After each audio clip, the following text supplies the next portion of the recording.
Earth Hour returns tomorrow with a different twist this time round.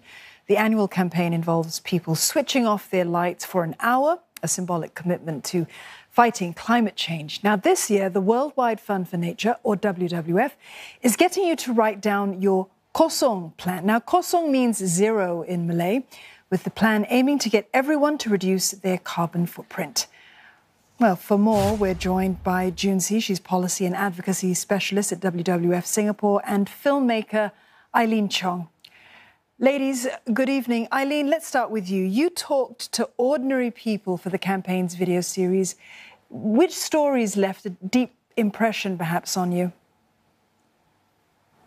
So good evening, and thank you for having me. So the story that inspired me the most is the one where I interviewed Joshua, who's only 11 years old, and he cares so much about the environment and climate change, and he has his own climate actions. So he sort of schooled me on this whole climate change.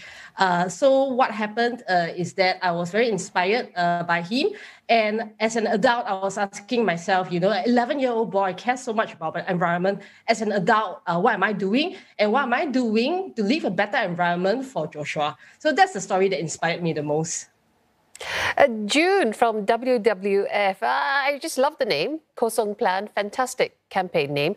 Could you draw a line for us from how that name links to our eating habits and then links to climate change in turn?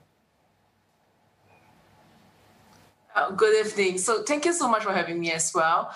Well, the whole idea of the Kosong Plan, while it links to food, it actually goes beyond that. It actually links back to the whole idea of net zero emissions. When we were conceptualizing the idea for the Kosong Plan, we realized that we wanted the everyday Singaporean to understand the importance of net zero emissions and how easy it is for them to actually adopt the net zero emissions plan of their own. So we wanted to localize it and call it the Kosong Plan instead. By calling it Kosong, as you have mentioned earlier, in Malay, it means zero, which links back to the whole idea of net zero emissions plan. And as part of the Kosong Plan, there are many actions that an individual can take. So, for example, that would be in terms of consuming responsibly, consuming a planet-friendly diets, eating less meat, and having a more planet-friendly diet as a whole. Also, June, food habits aside, this is also going to be about changing other behaviours as well. So what else can we do in our daily lives, perhaps, to reduce the impact that we're having on the planet?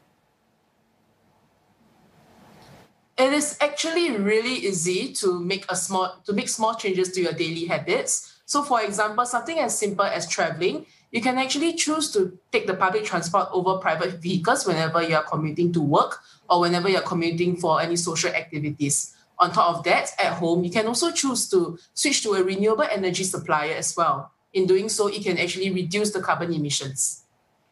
Eileen, I'm going to put you on the spot a bit and ask you to share with us your Kosong Plan and which part of it or which aspect was the most difficult for you to keep.